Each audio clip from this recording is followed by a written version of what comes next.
Well, thank you very much. It's an honor to have the President of Ukraine with us.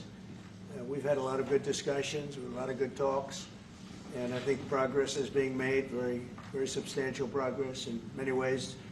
We had a good meeting, as you know, just a short while ago with the President of Russia, and I think there's a possibility that something could come out of it, and today's meeting is very important. We have, I guess, the seven very powerful leaders from Europe, and we're going to be meeting with them right after this meeting, and thank you very much for being here. Thank you so much, Mr. President. If I can, first of all, thank you for the invitation, and thank you very much for your efforts, personal efforts to stop killings and stop this war. Thank you, and using this opportunity, many thanks to your wife, First Lady of the United States. She sent a letter to Putin about our children, abducted children, and my wife, First Lady of Ukraine, she gave the letter. Right. It's not to you, to your wife. Oh, I want. Yeah. So we're saying this sensitive topic, yes, please. And thanks to our partners, and that you supported this format, that after our meeting we can have leaders who are around us, UK, France, Germany, Italy, Finland, EU, NATO, I mean all partners around Ukraine supporting us. Thanks to them, and thank you very much for the invitation. Thank you very much for being here. President Trump. Do you think it's fair? Yes, Peter, go ahead. Thank you, President Trump. So, President Zelensky, you say in a post on X today, Russia must end this war, which it itself started. President Trump, you say President Zelensky of Ukraine can end the war with Russia almost immediately if he wants to. Which is it? Yeah, I think that's true. I think we're going to have a meeting. I think if everything works out well today, we'll have a trilat. And I think there will be a reasonable chance of ending the war when we do that.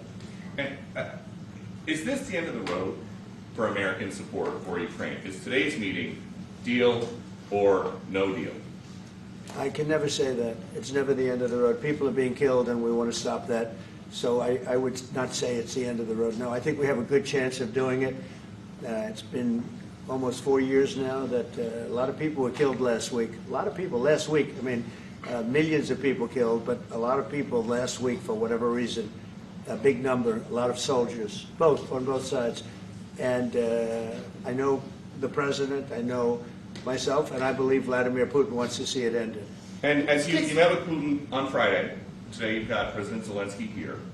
As you listen to Russia and Ukraine, which side has the better cards? Right? Well, I don't want to say that. I'm just here to be. Look, this isn't my war. This is Joe Biden's war.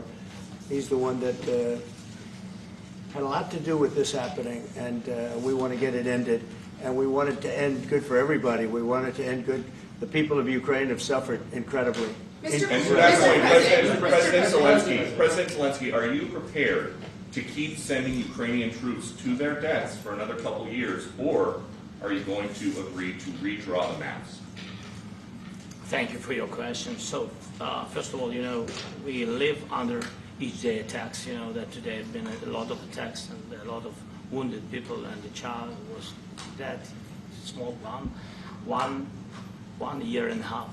So we need to stop this war, to stop Russia, and we need support American and European partners. And we will do our best for this. So, and I think we show that we are strong people, and we supported the idea of the United States, personally of President Trump, to stop this war, to make a diplomatic way of finishing this war.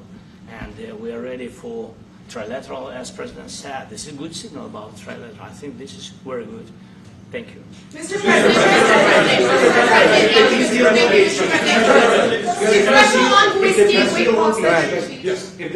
if the peace deal will be achieved, are you going to be willing to send American peacekeepers to Ukraine? Well, we're going to work with Ukraine. We're going to work with everybody, and we're going to make sure that if there's peace, the peace is going to stay long term. This is very long term. We're not talking about a 2-year peace and then we end up in this mess again. We're going to make sure that everything's good. We'll work with Russia. We're going to work with Ukraine, and we're going to make sure it works. And I think if we can get to peace, it's going to work. I have no doubt about it. Your team has talked about Your team has talked about security guarantees. Could that involve U.S. troops? Would you roll that out in the future? We'll let you know that maybe later today. We're meeting with 7 great leaders of great countries also, and we'll be talking about that. They'll all be involved, but there'll be a lot of help when it comes to security. There's going to be a lot of help. It's going to be good. They are first line of defense because they're there. They're Europe, but we're going to help them out also. We'll be involved. Mr. President, Vladimir Putin mentioned that the war will not end without addressing the root causes of this war. Have you had an understanding what are the root causes of this war? Well, look, the war is going to end. When it ends, I can't tell you, but the war is going to end, and this gentleman wants it to end, and Vladimir Putin wants it to end. I think the whole world is tired of it, and we're going to get it ended. It was, I've done 6 wars. I've ended 6 wars, and I thought this maybe would be the easiest one, and it's not the easiest one. It's a tough one. A lot of reasons for it, and they'll be talking about it for a long time, but they'll be talking about the others. Look, India, Pakistan, we're talking about the big places. When you look at, you just take a look at some of these wars. You go to Africa and take a look at that. Rwanda and the Congo, Republic of the Congo. That's been going on for 31 years. And so we've done a total of 6, and we really have 6, not including the fact that we obliterated, and it turned out to be a total obliteration, the nuclear, as you said, the future nuclear capability of Iran.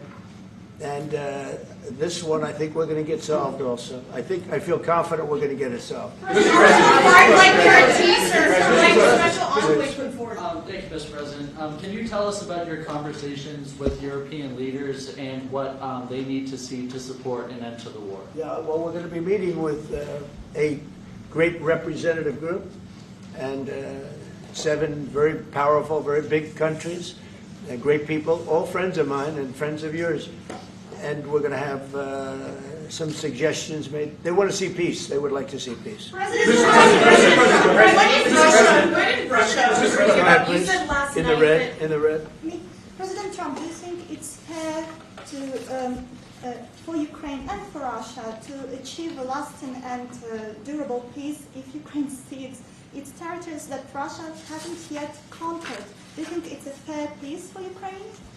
We're going to have a lasting peace. Just to answer the first part of your question, we're going to have a lasting peace. I hope it's going to be immediately. I hope it doesn't have to go on. And I think people of the whole world is going to be very happy when that's announced. Yeah, please. Mr. President, you posted on social media, Mr. President, a very touching letter from the First Lady, and the letter was hand-delivered to President Putin, and it calls for an end to the war, essentially, because of the children and the children's future. Why did the First Lady feel that letter was necessary? Was it because she believes that Mr. Putin is the aggressor in the war? Is a similar letter being hand-delivered to President Zelensky? So the First Lady felt very strongly. She's watched the same thing that you watch and that I watch. I see things that you don't get to see, and it's horrible. But when she's got a great love of children, she has a wonderful son that she loves, probably more than anybody, including me. I hate to say it, but she loves her son. She loves children, and she hates to see something like this happening. And that goes for other wars too. I mean, she sees the heartbreak, the parents, the funerals that you see on television. Always funerals. We want to see something other than funerals. No, she felt. It was a beautiful letter. It was very well received by him.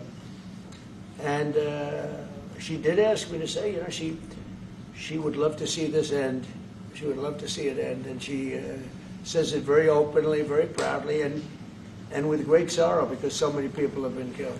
Mr. President, last week, Brian, go ahead, Brian. Yes, sir. I've got a question for each of you. Yes. First of all, Mr. President Zelensky, you look fabulous in that suit. I said the same thing. Yeah, you look good. I said the same thing. Yeah, looks good on I you. said the one that attacked you last time. See, now he's I remember that. Yeah, I apologize to you. You look wonderful. No, my first question for you, President Zelensky. In the same suit. You see, I changed, you are not. Maybe yours is much better. Please. Real quickly, upon peace, God willing we get peace, are you open to holding an election in your country? Yes, of course. We are open for election, yes. We have to do safety circumstances, and a little bit we need to work in the parliament, because during the war you can't have elections, but we can do security. We need, maybe, how to say, we need a truth, yes, everywhere, in the battlefield, in the sky, in the sea, yeah, to make possible for people to do democratic, open, legal elections. So you say we're ready. during the war you can't have elections. So let me just say 3.5 years from now, so you mean if we happen to be in a war with somebody, no more elections? Oh, that's good. I wonder what the fake You like news this is. idea? Yeah. No. Speaking of news, I got a question for you. This sounds insane for me even to ask this, but do you think the American media really doesn't even want a peace deal? Because they've seen they've been so critical of you every step of the way as you lead the charge for peace. It's an amazing phenomenon. I said that if in the settlement you got Moscow, St. Petersburg, and thousands of miles around them, they would say I made a bad deal. The level of hatred and animosity is incredible. Not with all. I mean, we have great people up here. We also have terrible people up there that I think are told what to say. But, you know, in solving all of these wars, they don't even write about it. You know, I saw major wars. I saw wars that have been going on for 31, 35, and 37, and a couple of quicker ones. One that was going to go into a full-blown deal very quickly. You know what the one I'm talking about. It was a big one. But they don't even write about that. No matter what I do, no matter what, and you know, this is not anything to do with you. It's probably to your advantage in a certain way. But no matter what I do, no matter what deal I make, from my standpoint, you'll come out good. Maybe President Putin will come out good. But they'll say, Trump was absolutely horrible. It's just it. And I've lived with that for a long time. I've lived with it since just before the first election. I used to get great publicity. Now I get the worst publicity anyone's ever gotten in office, but I won in a landslide, so that people understand. They're the only ones that count, ultimately. But I've also had great reporters. I've had journalists that are very good. But it's very sad when you do the right thing. As an example, they said, because of the fact that Vladimir Putin came to American soil, this was a tremendous defeat for Donald Trump. No, it was really wonderful that he did it. It was a hard thing for him to do, to be honest with you. It was the opposite of what they said, but they said it. Now, if he didn't come, they'd say that was also bad for Trump. You know, there's no way. And there's just a great dishonesty of the press, and I think that's why it's lost its credibility. You know, its credibility is at an all-time low. We have a thing going on right now in D.C.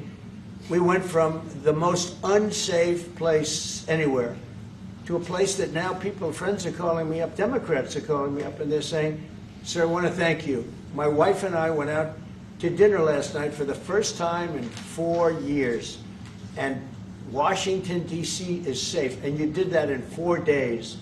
I'll tell you, it's safe. I had another friend of mine. He has a son who's a great golfer. He's on tour, and he came in fourth yesterday in the big tournament where Scotty Scheffler made the great shot, and he said his son is going to dinner in Washington, D.C. tonight. I said, would you have allowed that to happen a year ago? He said, no way, no way. He said, what you've done is incredible. And I think the people realize it. But the press says, he's a dictator, he's trying to take over. No, all I want is security for our people. But people that haven't gone out to dinner in Washington, D.C. in 2 years are going out to dinner. And the restaurants the last 2 days were busier than they've been in a long time. Sir, I walked around yesterday with MTG. If you can walk around with D.C. with MTG and not be attacked, the city is safe. Yes.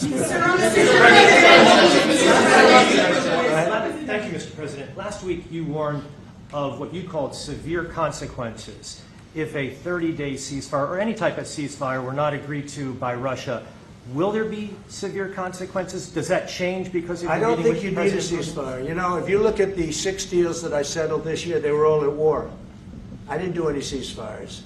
And I know that it might be good to have, but I can also understand strategically why, well, you know, one country or the other wouldn't want it. You have a ceasefire and they rebuild and rebuild and rebuild, and, you know, maybe they don't want that. But if you look at the 6 deals that we made peace and you know, long-term, long-running wars, I didn't do any ceasefires. Would I like the concept, you know, I like the concept of a ceasefire for one reason, because you'd stop killing people immediately, as opposed to in 2 weeks or 1 week or whatever it takes. But we can work a deal where we're working on a peace deal while they're fighting. They have to fight. I wish they could stop. I'd like them to stop. But strategically, that could be a disadvantage for one side or the other. But all of these deals I made without even the mention of the words ceasefire. President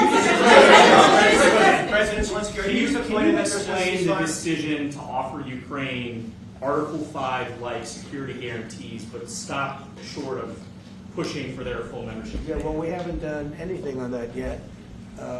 If you look back and you go back long before President Putin, it was always a statement that they would never allow Ukraine into NATO. So that was a statement that was made, but we haven't discussed any of that yet. We're going to be discussing it today. But we will give them very good protection, very good security. That's part of it. And the people that are waiting for us, they are, I think they're very like-minded. They want to help out all. Thank you, President. Thank you, President Trump. Are you disappointed there's no ceasefire, Mr. President? The United States has already given hundreds of billions of dollars to this war effort in Ukraine. At best, it is a stalemate, and the killing continues. So, President Trump, how much more is the United States willing to give Ukraine? And President Zelensky, how much more do you want? Well, I'll start off just by saying we're not giving anything now. We're selling weapons. This is something before, I guess the number is well over $300 billion. That was under Joe Biden, a corrupt politician, not a smart man, never was. By the way, go back 40 years, he was not a smart man 40 years ago either, but now he's in particular bad. This was done by a corrupt administration that shouldn't have been in, and frankly, if the right results of the election were given, if I were president, this war would have never taken place, and he would have been very happy, because he would have liked to have seen. I mean, they went through hell. He went through hell. This war would have never happened, and the people that were killed, a couple of million people, a lot of people with soldiers and everything else, and the people that have been displaced and forced into other areas and other countries because of what's happened, none of that would have happened. And I'm just saying that he was a horrible president, whether it was the borders or this. He was just a horrible, corrupt president. Mr. President, You want to I can. Thank you so much. So first of all, we have possibility now to buy weapons from the United States. We are thankful for this program and this opportunity. We are thankful for Europe. They pay for this. And through NATO program, for example, Pearl and etc., we have some programs where we can have some money to finance this. And this is a part, I think, it's not a part for the war and to defend us. It also will be a part for security guarantees, to strengthen our army, to rearm Ukrainian army. This is very, very important. And it depends how much money we need to rearm. For example, the question of air defense, we spoke about it with President Trump, and I'm happy that we have now bilateral decisions and we work on it with production, American production. Nobody in Europe has so many air defense like Patriots, for example. We need it very much, and this is also about defending. I think the good news, we make the best military equipment in the world by far. You mentioned the Patriots. How good are they? Systems. We have systems, they're literally 100% foolproof, and it's really like shooting two bullets, you know, two bullets hitting each other in the air in a space like this. The chance is 100%. It's 99 to 100%. So we sell the equipment to NATO. And NATO does what, I don't know what the arrangement is that you have with, but I know that they want you to have the equipment. And we're getting the best equipment in the world, but they pay us for the equipment. Under Biden, it was just crazy what was going on. I believe the number is over 300. I think it could be $350 billion worth of equipment and money and everything else. And we've made more progress in settling this war in the last 2 months and they made in 4 years. This should have been settled a long time ago, but it should have never happened. Yeah, please. Real quickly, you pushed out on social media. All right, Brian, go first. You pushed out on social media about doing away with mail-in ballots and potentially electronic voting machines. Can you expand on that and how important Well, that that's a very off-topic, just really quickly. Mail-in ballots are corrupt. Mail-in ballots, you can never have a real democracy with mail-in ballots. And we, as a Republican Party, are going to do everything possible that we get rid of mail-in ballots. We're going to start with an executive order that's being written right now by the best lawyers in the country to end mail-in ballots because they're corrupt. And you know that we're the only country in the world, I believe, I may be wrong, but just about the only country in the world that uses them because of what's happened. Massive fraud all over the place. The other thing we want change are the machines. For all of the money they spend, it's approximately 10 times more expensive than paper ballots. And paper ballots are very sophisticated with the watermark paper and everything else. We would get secure elections. We'd get much faster results. The machines, I mean, they say we're going to have the results in 2 weeks. With paper ballots, you have the results that night. Most people, but most people, many countries use paper ballots. It's the most secure form. So between paper ballots, very, very important, paper ballots, and I think maybe even more important, the mail-in voting. We're going to end mail-in voting. It's a fraud. If you have mail-in vote, even Jimmy Carter with this commission, they set it up. He said the one thing about mail-in voting, you will never have an honest election if you have mail-in. And it's time that the Republicans get tough and stop it because the Democrats want it. It's the only way they can get elected. Because with men and women's sports and with transgender for everybody and open borders and all of the horrible things, and now the new thing is they love crime. They're fighting me on the fact that I've made Washington, D.C. safe. We're not going to get mugged, beaten up, or killed like all the people you've been watching get so badly hurt. I'm glad, I hate to take your time with this, but I'm glad you asked me that question. We're going to stop mail-in ballots because it's corrupt. You know, when you go to a voting booth and you do it the right way and you go to a state that runs it properly, you go in, they even ask me. They asked me for my license plate, for identity. I said, I don't know if I have it. They said, sir, you have to have it. I was very impressed, actually. But it's very hard to cheat with mail-in voting. As you know what happens in California, it's so corrupt, where some people get 5, 6, 7 ballots delivered to them. Now, we got to stop mail-in voting, and the Republicans have to lead the charge. The Democrats want it because they have horrible policy. If you have mail-in voting, you're not going to have many Democrats get elected. That's bigger than anything having to do with redistricting, believe me. And the Republicans have to get smart. We're not going to have a country. I said for a long time at rallies, you need borders and you need free and fair elections. Those two things, otherwise you don't have. We have strong borders now. In 90 days, Mr. President, we didn't have 1, 0, 0, and 3 months. Not one person came in illegally into our country. In fact, even I find that hard to believe, but it's run by a little bit of a liberal group that put out the numbers, so I guess it's, but 0, 0, and 0. You go back a year ago, 2 years ago, 3, millions of people poured into our country. It was terrible. Thank you very much. What security guarantees do you need from President Trump to be able to make a deal? Is it American troops, intelligence, equipment? What is it? Everything.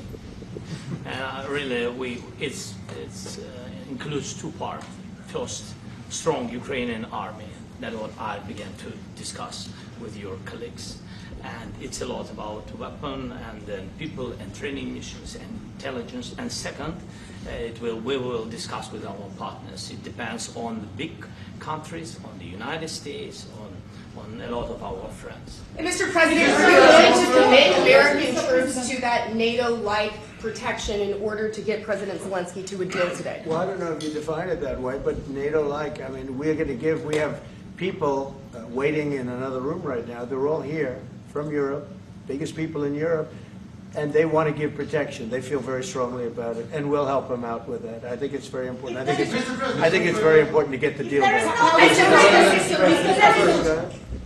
You've been involved to the peacekeeping in Ukraine since your first day in the administration.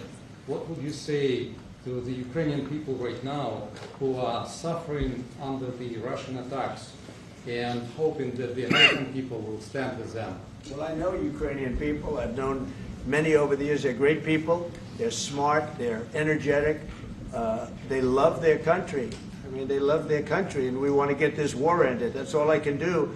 I love the Ukrainian people, but I love all people. I love the Russian people. I love them all. I want to get the war stopped. Very important. Mr. President, was there any aspect of your discussion with Vladimir Putin that left you disappointed? Look, we just spoke to, I was just telling the President, I just spoke to President Putin indirectly, and we're going to have a phone call right after these meetings today. And we may or may not have a trilat. If we don't have a trilat, then the fighting continues. And if we do, we have a good chance. I think if we have a trilat, there's a good chance of maybe ending it. But he's expecting my call when we're finished with this meeting. Thank you very much, everybody. Thank you.